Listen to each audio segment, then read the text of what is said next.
Infra commerce classes. तो +2 की economics में मैक्रो इकोनॉमिक्स का unit 8 short run equilibrium output चल रहा है। उसमें हम प्रैक्टिकल्स और इक्विलिब्रियम कैसे फाइंड आउट करना है with help of ASAD and saving and investment approach. तो आज हम एक नया कंसेप्ट करने जा रहे हैं, शिफ्ट इन इक्विलिब्रियम। जो हम लोगों ने इक्विलिब्रियम फाइंड किया वो समटाइम्स शिफ्ट हो जाता है, फॉरवर्ड शिफ्ट या बैकवर्ड शिफ्ट। मतलब इक्विलिब्रियम इनकम या GDP इंक्रीज हो जाता है, या हो सकता है इक्विलिब्रियम इनकम और GDP डिक्रीज हो, means there is shift in equilibrium.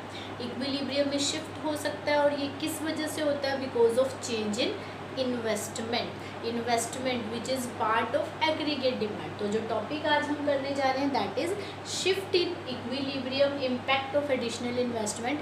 इसका जो नेक्स्ट कंसेप्ट रहेगा दैट इज़ मल्टीप्लायर, जो इसी से ही रिलेटेड है। अगर आप लोग ये क्लियर करते हो तो आपको वो ज़रूर समझ आएगा, तो उसको अच्छे से समझिएगा स्टूडेंट्स। और जो हमारा मल्टीप्लायर वाला कंसेप्ट है that is very important from the examination point of view.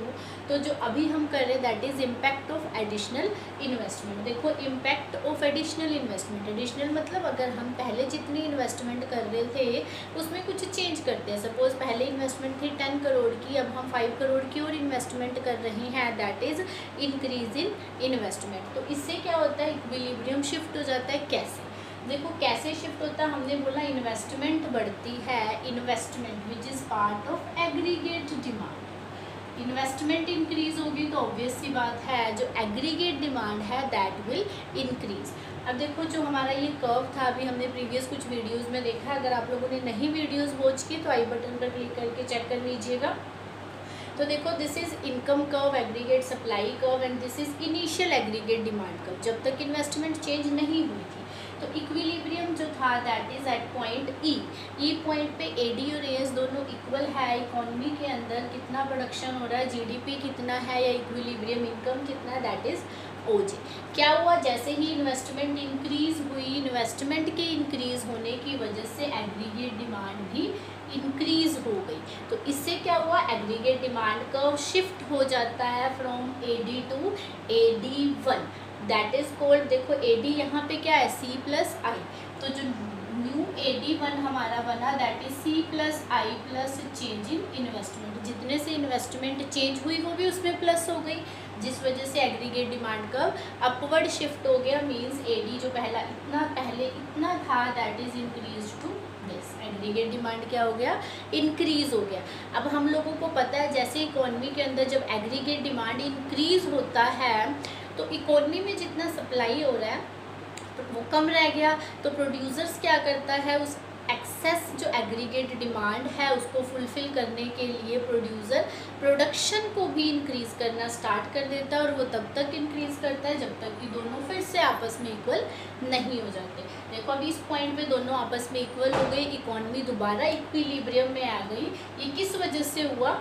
Equilibrium output जो कि पहले OJ था अब वो शिफ्ट हो गया OK। मतलब हमारी इकोनॉमी के अंदर इन्वेस्टमेंट के इंक्रीज होने से क्या हुआ? Increase in the level of aggregate demand. जब एग्रीगेट डिमांड इंक्रीज हुई तो उससे इक्विलिब्रियम GDP भी इंक्रीज हो गया, क्योंकि प्रोडक्शन बढ़ाना स्टार्ट कर दिया था प्रोड्यूसर ने। अब GDP जब इंक्रीज हुआ, GDP is related to income, तो इससे हमारी इकोनॉमी की इनकम भी इंक्रीज हुई है। तो यहाँ पे बेसिक शिफ्ट हो गया इक्विलिब्रियम शिफ्ट हुआ किस वजह से? इन्वेस्टमेंट के बढ़ने से, जिस वजह से हमारी इकोनॉमी के अंदर आउटपुट भी इंक्रीज हुआ। देखो जैसे इन्वेस्टमेंट बढ़ी AD इंक्रीज हुआ, AD का ऊपर शिफ्ट हो गया। अब एग्रीगेट डिमांड के बढ़ने की वजह से इक्विलिब्रियम GDP भी क्या हो गया? OJ से OK इंक्रीज हो गया। मीन्स यहाँ पे क्या हुआ? Shift in equilibrium. जो पहले E था that is shifted to E1, और प्रोडक्शन OJ से OK इंक्रीज हो चुकी है, जिस वजह से हमारी इक्विलिब्रियम GDP की वजह से इक्विलिब्रियम इनकम भी इंक्रीज हुआ। देखो अब जो ये कंसेप्ट मैंने अभी बोला था प्रीवियसली मल्टीप्लायर का, इन्वेस्टमेंट के बढ़ने से इनकम इंक्रीज हुआ। जो इनकम इंक्रीज हुई है that is many more times than the increase in investment. This is the concept of multiplier. ये अभी हम with the help of examples और जो इसका क्या कंसेप्ट है with the help of formulas अभी डिस्कस कर रहे हैं, that is based on this.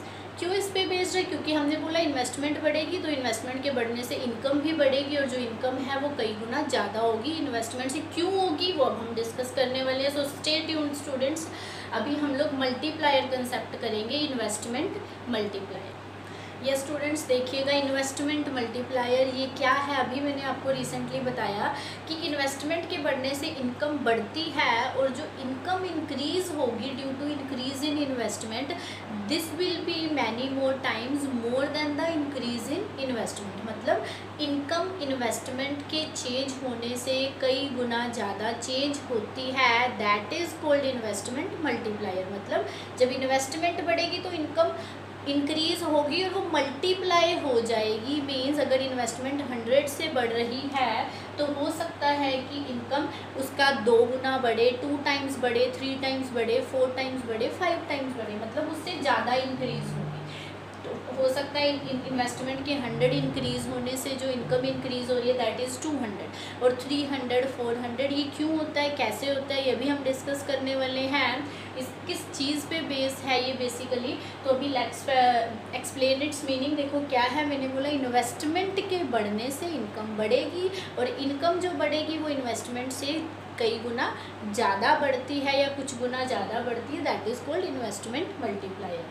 Means investment multiplier refers to number of times by which increase in income output exceeds the increase in investment। मतलब कितना गुना ज़्यादा income investment से बढ़ रही है, कितना गुना ज़्यादा बढ़ रही है, that is called investment multiplier. Refers to number of times, कितने नंबर ऑफ टाइम्स इंक्रीज होगी income more than the increase in investment. Investment के कितना गुना ज़्यादा बढ़ेगी। सिंपल लैंग्वेज में हम कह रहे हैं इन्वेस्टमेंट बढ़ रही है, उसके बढ़ने से इनकम भी बढ़ रही है, और इनकम इन्वेस्टमेंट का जितना गुना ज़्यादा बढ़ेगी that is called investment multiplier.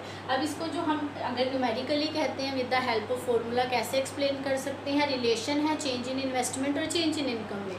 मतलब इन्वेस्टमेंट के चेंज होने से इनकम में कितना चेंज आ रहा है, means it is the ratio between change in income and change in investment. Numerator में हमारा रहेगा चेंज इन इनकम, मतलब इनकम में कितना चेंज आ रहा है due to change in investment is equal to delta Y change in income and delta I is change in investment.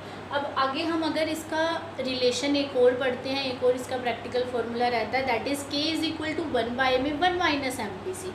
ये क्या है, मल्टीप्लायर का रिलेशन भी एक्सप्लेन कर रहा है विद MPC। अभी हमने कुछ प्रीवियस चैप्टर में किया था APC, MPC, APS, MPS, तो यहाँ पर MPC के साथ मल्टीप्लायर का रिलेशन शो कर रहा है ये फॉर्मूला। क्या रिलेशन शो कर रहा है कि MPC और इन्वेस्टमेंट मल्टीप्लायर के बीच में क्या रहता है, there is always direct relationship between multiplier and marginal propensity to consume.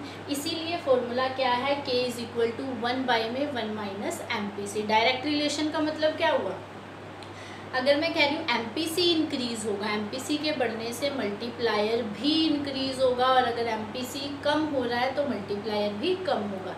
देखो अभी हमने एग्जांपल लिया हुआ था कि जो हमारा चेंज इन इन्वेस्टमेंट है that is 100। Change in investment कितना है, 100 है, और मैं ले लेती हूँ कि MPC अभी जस्ट फॉर एग्जांपल 0.5 है, ये 1 से कम ही रहता है। K is equal to multiplier क्या हो गया, K is equal to 1/m में 1 माइनस 0.5, तो 1/0.5 दैट इज़ 10/5 मीन्स 2 टाइम्स। यहाँ पे जो इनकम होगी वो इन्वेस्टमेंट के चेंज का 2 गुना होगी। मतलब वो अगर 100 से चेंज हो रहा है तो इनकम कितने से चेंज होगा, उसका 2 टाइम्स दैट इज़ 200 से। तो मल्टीप्लायर क्या है, 2 टाइम्स। इंक्रीज इन इन्वेस्टमेंट की वजह से जो इंक्रीज इन इनकम होगी इन्वेस्टमेंट का 2 गुना, मतलब 100 का 2 टाइम्स दैट इज़ 200।